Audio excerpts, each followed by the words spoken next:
The sharp crackle of static filled the cramped communications bunker beneath Oberst Wilhelm Steinberg's headquarters near Cologne on the evening of January 18, 1945. As the 52-year-old regimental commander adjusted the frequency dial on his Enigma-encoded radio, he had no idea that every word he was about to transmit would be decoded and read by American intelligence officers within hours. Before we jump back in, tell us where you're tuning in from, and if this story touches you, make sure you're subscribed, because tomorrow I've saved something extra special for you. Steinberg's message was routine by Wehrmacht standards. A request for ammunition resupply, casualty reports from the previous day's engagement, and confirmation of defensive positions along the Rhine approaches. The transmission lasted exactly 4 minutes and 17 seconds, encoded through what German command considered an unbreakable cipher system that had protected their most sensitive communications for years. What Oberst Steinberg could never have imagined was that 127 kilometers away, in a converted monastery outside Liège, Belgium, Master Sergeant Thomas McKinnon from Detroit was already typing out a complete transcript of his message before the German radio operator had even powered down his equipment. The revelation began not with dramatic confrontation, but with a mundane administrative task that would shatter everything German intelligence believed about their communication security. 3 days after Steinberg's transmission, Hauptmann Klaus Richter, a 34-year-old signals intelligence officer attached to Army Group B headquarters,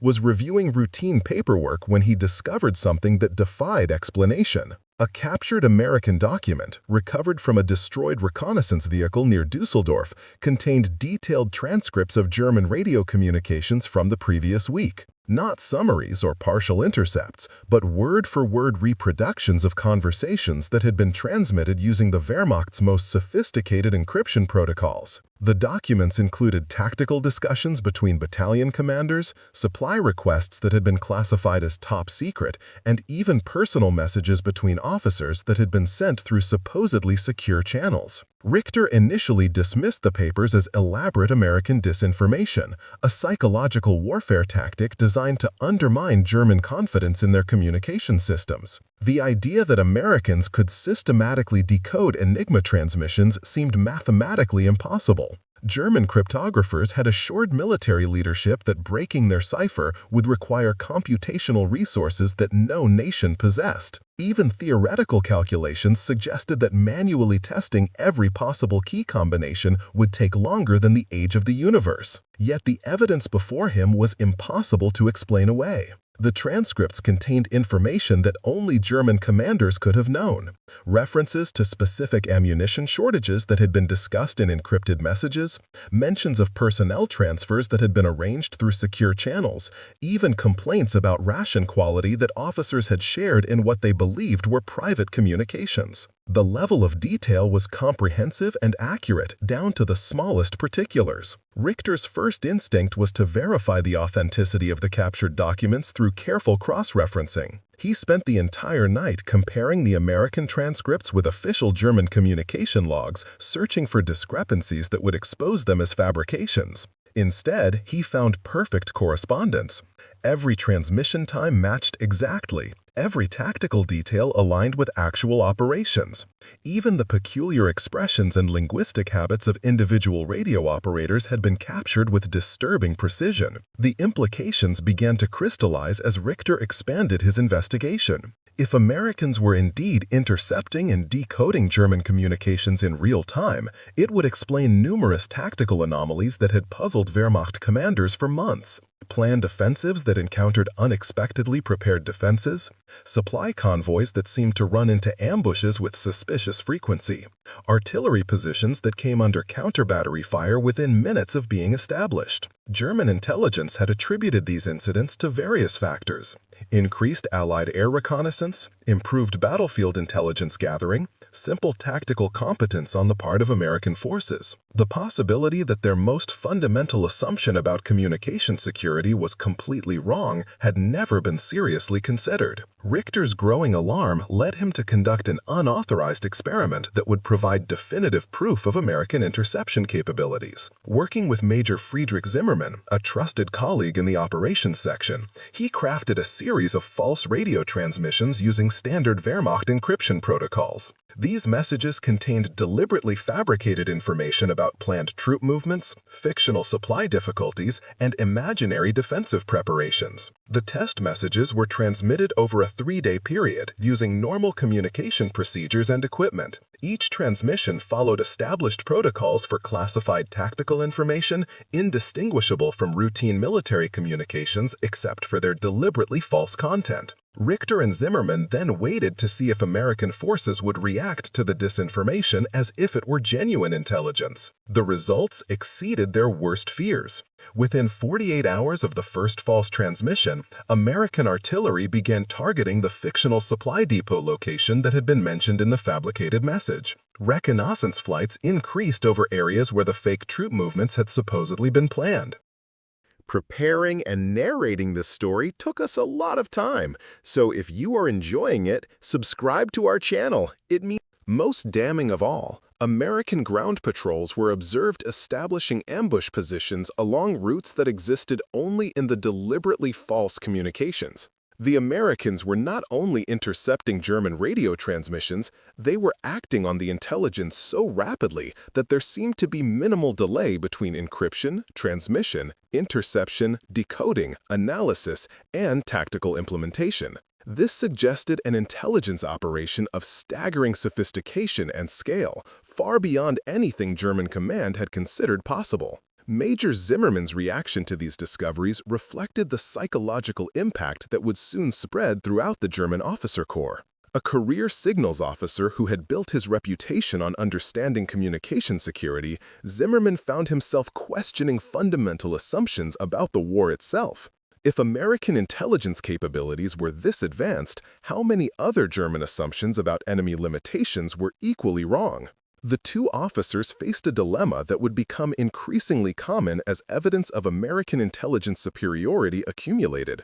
Reporting their findings to higher command would expose the complete failure of German communication security, potentially triggering panic throughout the military hierarchy. Yet continuing to operate under the illusion of secure communications would guarantee that American forces would maintain their decisive intelligence advantage. Richter chose to conduct a broader investigation before filing his report, interviewing other signals personnel to determine if similar evidence had been overlooked elsewhere. What he discovered was a pattern of anomalies that had been dismissed or misinterpreted throughout the Wehrmacht communication system. Radio operators who had noticed unusual interference patterns during transmissions, intelligence officers who had observed suspiciously accurate American responses to German tactical changes, communication specialists who had detected what seemed like systematic monitoring of German frequencies. Each individual incident had been explained away through rational but incorrect analysis. The interference patterns were attributed to atmospheric conditions.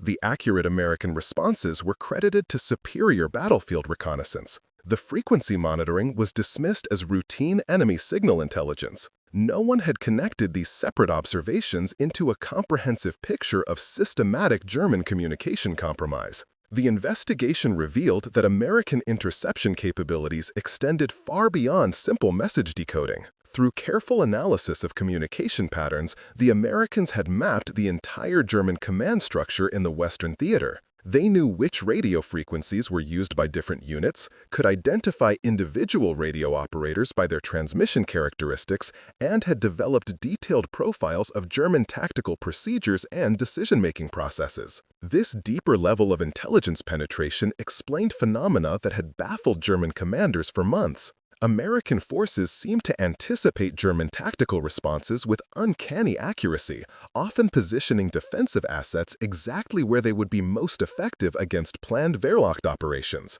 Supply interdiction campaigns targeted the most critical logistical vulnerabilities with surgical precision. Even the timing of American attacks seemed calibrated to exploit temporary weaknesses in German defensive arrangements. Oberst Steinberg, whose routine transmission had unknowingly provided evidence of American interception capabilities, became an unwitting case study in the systematic exploitation of compromised communications. A detailed analysis of American tactical responses to his unit's operations revealed that enemy forces had been acting on intelligence derived from his encrypted messages for at least 6 weeks. Every supply request had been intercepted and analyzed, allowing Americans to target German logistical operations with devastating effectiveness. Personnel transfer messages had been decoded, enabling American intelligence to map German unit organization and identify key leadership personnel. Even routine status reports had been exploited, providing Americans with detailed intelligence about German defensive preparations and capabilities. The psychological impact on Steinberg was profound and representative of what would soon affect the entire German officer corps. A career military professional who had trusted his communication systems absolutely, Steinberg discovered that his most sensitive conversations had been overheard by the enemy for months. Plans he had considered secret had been public knowledge to American commanders. Tactical advantages he had believed secure had been systematically undermined by superior enemy intelligence. The scope of the intelligence disaster became clear through interviews with communications personnel across multiple Wehrmacht units. Radio operators reported increasingly sophisticated American electronic warfare activities. Cipher clerks described unusual patterns in message traffic that suggested systematic monitoring. Intelligence officers acknowledged that American tactical responses had become suspiciously predictable and effective. What emerged was evidence of an American signals intelligence operation that dwarfed anything German intelligence had imagined possible. The interception network appeared to cover the entire Western Front, with monitoring stations capable of detecting and recording German transmissions across hundreds of kilometers. The decoding operation processed thousands of encrypted messages daily, providing American commanders with intelligence that was often more current and comprehensive than what German officers possessed about their own operations. The technical sophistication required for such an operation contradicted everything German intelligence believed about American capabilities. Wehrmacht communications specialists had been assured that American cryptographic knowledge was primitive compared to German advances in cipher technology. The idea that Americans could not only break Enigma codes, but had systematized the process to provide real-time battlefield intelligence seemed to violate basic assumptions about the technological balance between the opposing forces. Lieutenant Colonel Ernst Hoffmann, the senior signals intelligence officer for Army Group B, was among the first to grasp the full implications of American interception capabilities. His analysis suggested that the intelligence advantage gained through systematic communication compromise might be more decisive than conventional military factors in determining battlefield outcomes. German tactical doctrine relied heavily on coordination between units through encrypted radio communications. Artillery support, air defense, logistical coordination, and tactical maneuvers all depended on the assumption that enemy forces could not anticipate German actions through intercepted communications. If this assumption was false, it invalidated much of Wehrmacht's tactical planning and explained the increasing effectiveness of American military operations. Hoffmann's investigation revealed that the communication compromise extended beyond tactical messages to strategic planning discussions between high-level commanders. American intelligence appeared to have access to information about German defensive strategies, resource allocation decisions, and even broad strategic assessments of the military situation. This level of penetration suggested that American commanders possessed better intelligence about German capabilities and intentions than many German officers had about their own forces. The evidence accumulated through January and early February 1945 painted a picture of intelligence dominance that few German officers were psychologically prepared to accept. The Wehrmacht had been fighting an enemy who could read their most secret communications, anticipate their tactical responses, and exploit their operational weaknesses through superior information rather than superior force. For officers like Richter, Zimmermann, Steinberg, and Hoffmann, the discovery of American signals intelligence capabilities represented more than a tactical setback. It revealed that fundamental assumptions about the war itself had been incorrect from the beginning. Germany had not been fighting an enemy with limited intelligence resources, but an adversary whose information advantages made German tactical and strategic planning exercises in futility. The psychological transformation that resulted from these discoveries would soon spread throughout the German military hierarchy, as evidence of American intelligence superiority became impossible to ignore or explain away. The war that German officers had believed they were fighting, based on assumptions about enemy capabilities and limitations, had never existed. In its place was a conflict where American intelligence advantages had rendered German military planning increasingly irrelevant to actual battlefield outcomes. The morning of February 8, 1945, brought confirmation that would devastate German confidence in their entire intelligence apparatus. General der Infanterie Kurt Brennan, commanding the 47th Corps defending the Ruhr River crossings, received an urgent summons to Army Group headquarters in Bad Neuenahr. What awaited him there was evidence so damning that it would force a complete re-evaluation of German strategic assumptions. The briefing room contained representatives from every major Wehrmacht communication unit operating between the Rhine and the Ardennes. Signal officers, cryptographic specialists, radio technicians, and intelligence analysts had been gathered to examine what senior command could no longer ignore. Spread across multiple tables were hundreds of captured American documents, each one containing detailed transcripts of German radio communications that had been transmitted using the most sophisticated encryption available to Wehrmacht forces. Colonel Heinrich Dortmund, the chief signals officer for Army Group B, had spent 3 weeks organizing this evidence after receiving reports similar to those uncovered by Richter and his colleagues. What emerged from his systematic analysis was a picture of intelligence penetration so comprehensive that it called into question every tactical decision made by German forces since the American breakthrough at St. Vith in December. The captured documents revealed that American intelligence possessed not only the content of German radio messages, but detailed analysis of communication patterns that exposed the entire Wehrmacht command structure. American analysts had mapped the radio frequencies used by specific German units, identified the personal communication habits of individual officers, and developed psychological profiles of key commanders based on intercepted conversations. Major Wilhelm Kessler, a cryptographic specialist who had helped design some of the encryption protocols being compromised, found himself examining transcripts of conversations he had personally transmitted just days earlier. The Americans had not only decoded his technical discussions about cipher modifications, they had analyzed his recommendations and predicted how German encryption methods would evolve in response to suspected security breaches. What proved most disturbing was the speed and accuracy of American tactical responses to intercepted intelligence. German operational planning discussions transmitted on Monday morning were being countered by American deployments on Tuesday evening. Supply coordination messages sent through secure channels on Wednesday were being targeted by American interdiction operations on Thursday. The delay between German communication and American response had been reduced to less than 24 hours across the entire front. Dr. Ernst Kleiner, a mathematician who had worked on Enigma machine development before being assigned to field communications analysis, conducted calculations that revealed the staggering scale of American code-breaking operations. Based on the volume and complexity of intercepted messages being processed, the American cryptographic effort required computational resources that German intelligence had assumed were technically impossible to deploy in a combat theater. The evidence suggested that American forces were not simply intercepting occasional German transmissions through lucky breaks or isolated successes. They had systematized the process of signal interception, code breaking, translation, analysis, and tactical implementation to create an intelligence pipeline that processed thousands of German messages daily. This industrial approach to signals intelligence contradicted every assumption German planners had made about the limitations of enemy cryptographic capabilities.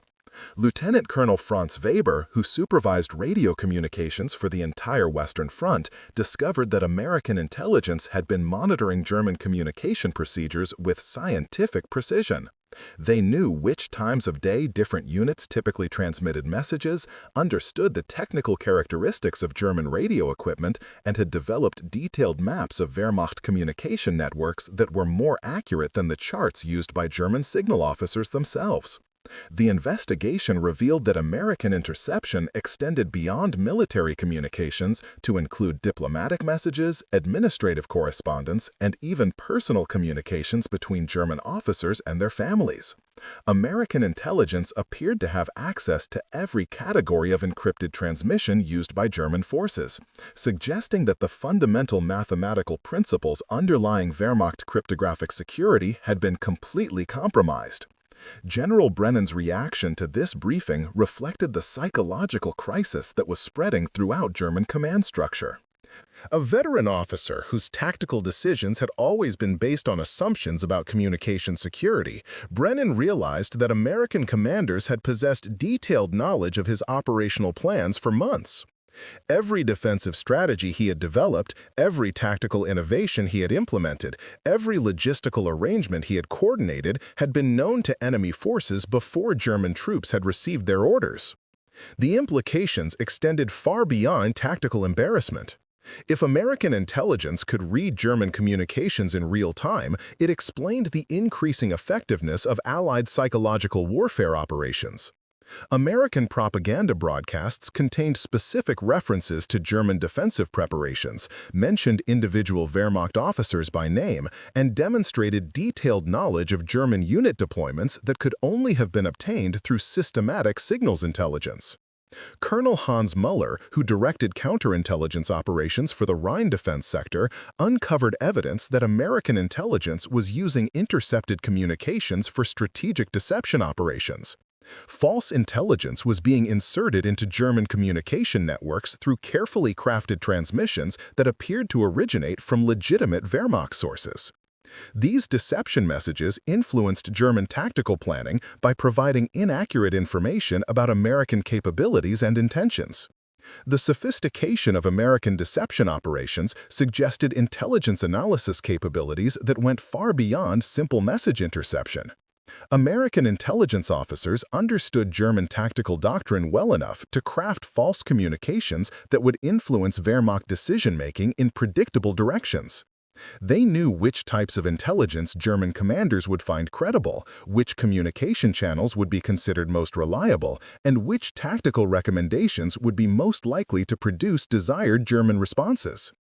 Investigation into American electronic warfare capabilities revealed additional dimensions of intelligence superiority that German technical specialists had failed to recognize. American forces were not only intercepting German radio transmissions, they were actively jamming Wehrmacht communications during critical tactical moments. The jamming operations were precisely timed to disrupt German coordination during American offensive operations while leaving German communications functional during periods when intercepted intelligence was more valuable than tactical disruption. This selective approach to electronic warfare demonstrated that American intelligence possessed real-time awareness of German operational planning. They knew when German units were preparing defensive responses that required radio coordination and when German forces were conducting routine activities that generated valuable intelligence through intercepted communications. The level of tactical insight required for such precise electronic warfare suggested that American intelligence analysis had achieved unprecedented depth and accuracy. Major Gustav Richter, who supervised Wehrmacht cryptographic training programs, discovered that American intelligence had identified specific weaknesses in German encryption procedures that German cryptographers had considered minor technical details. American codebreakers had exploited operator errors, equipment limitations, and procedural shortcuts that German security protocols had failed to address adequately.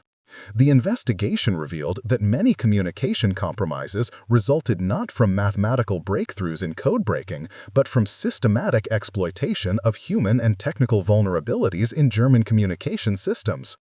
American intelligence had studied German radio operators closely enough to identify individual transmission characteristics, equipment maintenance schedules, and procedural variations that created opportunities for successful interception and decoding.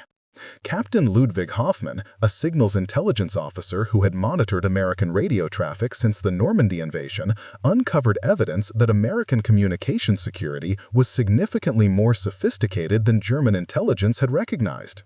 While German forces had successfully intercepted some American transmissions, the volume and quality of American signals intelligence operations far exceeded anything Wehrmacht forces had achieved against Allied communications.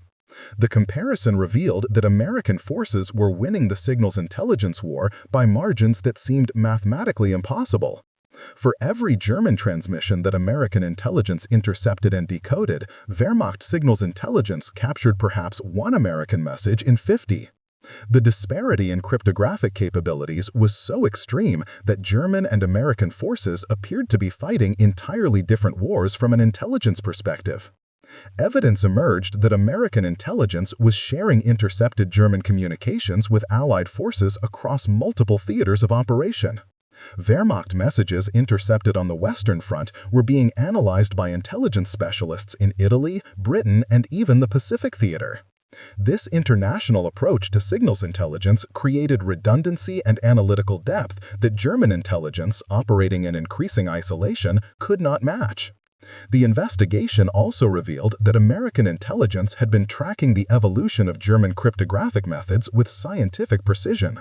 They understood how German encryption procedures had changed throughout the war, could predict future modifications to German security protocols, and had developed countermeasures for cryptographic innovations before German forces had implemented them operationally.